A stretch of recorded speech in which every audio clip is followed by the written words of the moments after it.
I want to talk about something that almost nobody warns you about. You leave, you finally get out, and instead of feeling free, you feel worse. And no one prepared you for that. More anxious, more exhausted, more unstable. And that's the part that makes people question themselves. You start thinking, did I make the wrong decision? Why am I falling apart right now? By the end of this episode, you're going to understand exactly why your body feels like it just crashed. Welcome back to the Touch My Health podcast. On this episode, we're not talking about the abuse itself. We're talking about what it did to your body. Because sometimes the breakdown doesn't happen during it. It happens after. Yeah. Why did I crash after I left? When you were in it, your body was in survival mode. Fight, flight, freeze, fawn, and survival mode runs on adrenaline. Okay, let me ask you something. Did you ever feel like you were always on? Yes, and that's your nervous system constantly scanning for threats. So you're anticipating reactions. You're bracing for impact, right. Monitoring their tone, and in all that, you're managing moods. So, for example, when they call or if they come home from work or, whatever, you're trying to gauge the mood, you're monitoring the tone, bracing for the impact or anticipating what kind of reaction they're going to have. I remember when I wanted to talk to my ex about something that was either bothering me or like a question I wanted to ask. Yeah. I wanted to go do something, maybe have a girls' night, whatever. I don't know. I would have to gauge his mood to see if it was, a good time to bring it up or to ask, because I just knew if it wasn't, like, it had to be perfect timing or else it was going to be a shit show. Right. And that's so exhausting for your nervous system. Did you feel like you were anticipating his behavior depending on the vibe that he was giving off? Yes, most definitely. I mean, I was on edge knowing I needed to talk to him first off, but didn't know how, who I was going to get either when he called or came home or, whatever. Was I going to get the mean guy, the bad guy, the guy that's like, irritated and frustrated and doesn't want to hear me talk, or the nice guy, would brace for impact if my question immediately changed his mood, try to anticipate the reaction. And, most of the time it would change his mood. So then sometimes you have to sit there and debate whether it's even worth it to bring it up. And then sometimes if you do gauge their mood and you're like, oh, it's not a good time, or he's, that's how it also works, where people stop bringing things up, or they don't ask, or they don't bring up the small things that bother them because they've waited so long for the right time that they've just then talked themselves out of doing it all together. Because you're scared of the reaction. Or you just don't want to deal with it. Right. It's going to bring more. Yeah, you don't want the conflict. More trouble and more chaos. Yeah, and that's not peace. That's performance. And performance drains your energy. When you finally leave, the threat decreases, but the adrenaline drops too. And then what's left is exhaustion. So if you think about it like this, if you sprint for 5 miles, just run your little heart out, and then suddenly stop. You don't feel energized. You collapse. Right. Yeah. You weren't functioning. You were running. It's the same thing. You're not just. Yeah, your nervous system is shot and you're drained. You're tired. Yeah. Which leads us into the next one. Why am I so tired all the time? This is the part you might feel ashamed about. They think that they should feel strong, or you think you should feel strong. I know for me personally, I would beat myself up a little bit because I didn't understand why I was feeling so drained, like especially in the beginning of our relationship. And because I thought I should be much farther along, or I should be, I'm out. Yeah. Why does my body feel like this? And I learned from therapy and other research that, we've done, that it's a result of multiple things. So cortisol, or chronic cortisol increases, is a major factor. So when you live in stress long term, your body produces cortisol constantly. And cortisol is meant for short-term emergencies, not years of emotional threat. So eventually your system gets overloaded, and instead of feeling energized, you feel depleted. Stress hormones were never designed to be, your permanent setting. Right, which is a hormonal dysregulation. It's that prolonged stress that affects more than just your mood. It impacts your sleep, your reproductive hormones, thyroid. And when those get disrupted, energy crashes, mood swings increase, and your body feels off. And the sleep disturbance, when you're in survival mode, your body doesn't enter that deep rest, that REM sleep. Mm-hmm. Even if you're sleeping 8 hours, it's often light, probably broken up, fragmented sleep. So you wake up exhausted no matter how long you were in bed. Yes, and sleep is so important, and it's not valued enough. Emotional numbness, too, is something that plays into all of this. And sometimes exhaustion isn't just physical. It's an emotional shutdown. And when your system has been overwhelmed for too long, it protects you by dulling everything. And that it can feel like fatigue, disinterest, not caring about things you used to care about, just emotional drainage. And all of this, too, has can create medical conditions. Autoimmune flare-ups, if you have an autoimmune disease, there's been studies that show that it can cause autoimmune diseases, but chronic stress can suppress and then dysregulate the immune system. Mm-hmm. For some, that shows up as flare-ups for autoimmune diseases. Inflammation, gut issues. I've had gut issues, but I feel like they got worse.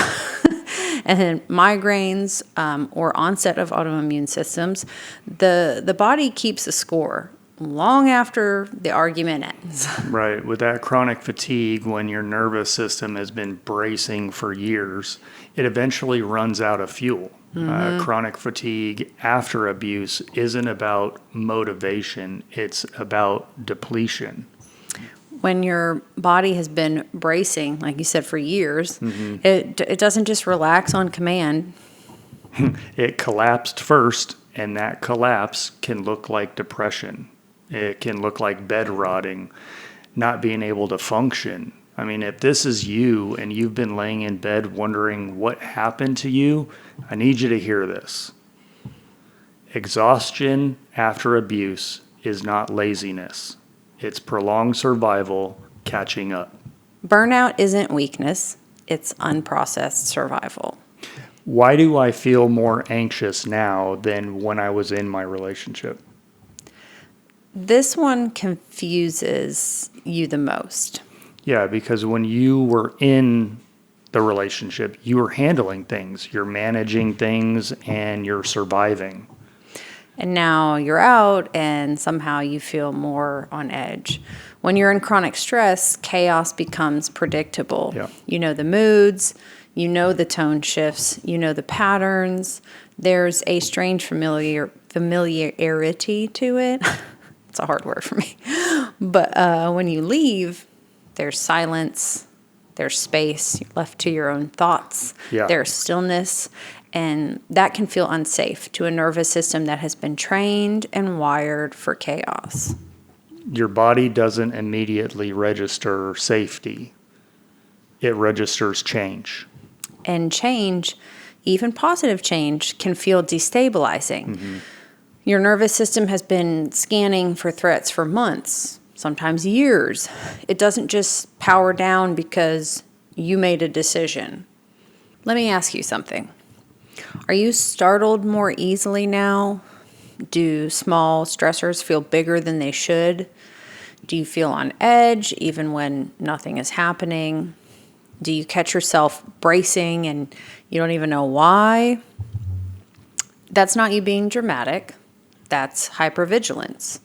Your body learned that being alert meant being prepared, and being prepared meant staying safe. So now even in normal situations, your nervous system is still scanning. That's right. It's like the alarm system is still armed, Yeah. and it hasn't learned that the break-in stopped. That doesn't mean you're broken. It means your body hasn't updated its threat assessment yet. And that update takes repetition, not willpower. Your body hasn't learned that the threat is over. Will my nervous system ever recover? This is the fear underneath everything. And I know I've felt this too. And I want us to answer this, very honestly. Yes, but not quickly. Right. Not instantly, not because you decided to move on. Healing requires quite a few things. Mm-hmm. Among them, some of the most important, I would say, is consistency, being consistent in your healing journey and with yourself. Yes. Predictability, not putting yourself in situations that aren't predictable. I mean, you can't predict everything. Right.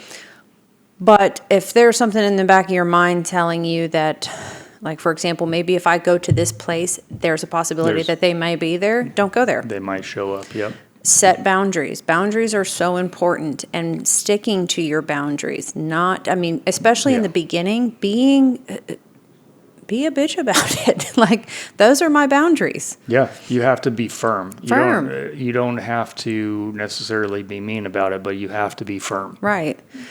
Sleep. Sleep is so important. I know we just said that earlier, but I don't think people realize how much sleep affects their mental health and their body, their nervous system, just everything. So sleep is important. Feeling safe, making sure that you are in safe spaces, safe places, safe people. Safety is very important. Repetition of calm, making sure you keep putting yourself in a calm place, because like we said earlier, your body keeps score. It keeps score. It needs that calm. It needs the repetition. It needs the consistency. It needs all of those things to reset that nervous system and heal the body. And let that chaos go. Because you can't think your way into regulation. You have to experience safety enough times that your body believes it. So no overpromising. You may expect to feel amazing right after leaving, but leaving is step 1. Regulation is step 2. Yeah, that's a good one. If your body is still in survival mode, here are a few things that can help it feel safe again. Number 1 is reduce the contact triggers. You're still seeing their name pop up, hearing updates, or checking their social media. Don't do that. Don't do that. Your nervous system never fully powers down. So limiting contact and limiting those secondhand updates gives your body space to actually settle. Number 2, create a routine. Predictability signals safety to the brain. Simple routines, waking up at the same time every morning, eating regular meals 2 to 3 times a day, consistent sleep. Help your nervous system relearn stability. And just to go back to your first one, those secondhand updates, I think people don't, that often gets kind of forgotten or not thought about. Yep. Because you may think, well, I blocked them, or I did this, but then you still have people telling you updates about them. That is what secondhand updates are. Those have to go to. You can't. Agreed. Be honest with yourself. Don't be like, well, I did all that, but then you still have people coming and talking to you in your ear about them. Don't do that. Tell them, I don't want to know. Keep it to yourself. Yep. Unless they told you they're going to come kill me, then maybe tell me that. But otherwise, no. Also, a really important thing, something that I have always thought helps in any type of mental health capacity, is move your body. Gently, intensely. Studies would show you don't need intense workouts especially at this point in time, if you're, it's right afterwards. Gentle movements like walking, stretching, slow strength training help discharge stored stress within your overwhelming system. Get up and move your body. That's all. For me, I was more of the intense workout person, Relieving stress there. Yeah. Yeah. But I mean, moving your body, don't sit in bed, lay in bed. Bed rot is a thing. And it increases depression when you just sit in bed rot. So it's super important to get up and push yourself to get up. Yeah. And laying in bed too and just sitting there and rotting, you're not getting sunlight. Sunlight is really important. I think going outside and walking is one of the best things you can do for your nervous system and help get some of that stored stress out and help with that. Limit overstimulation. When your nervous system is dysregulated, loud environments, constant scrolling, chaotic schedules, it can keep it activated. Reducing the noise physically and digitally, because constant scrolling, even though it may not be a loud sound, it's still loud for your brain, still loud for your mind. And that helps lower your baseline stress. And give yourself permission to rest without shame.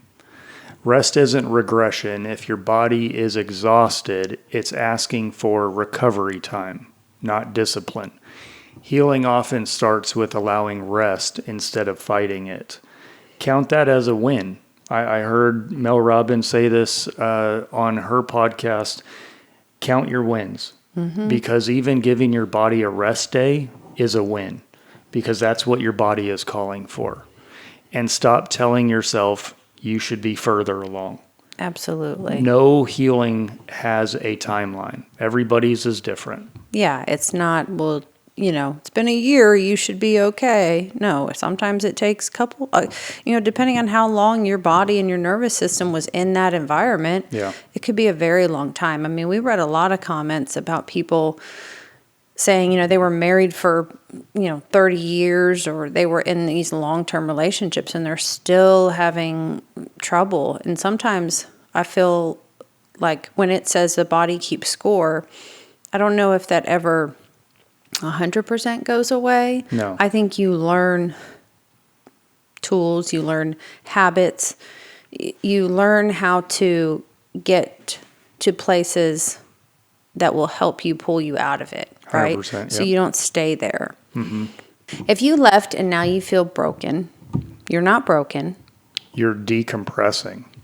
Your body survived something, and survival leaves residue. That residue is not your identity. And that doesn't mean leaving was wrong. Your body needs time to recalibrate. The fact that it got harder doesn't mean it was the wrong choice. It means your body is finally safe enough to feel it.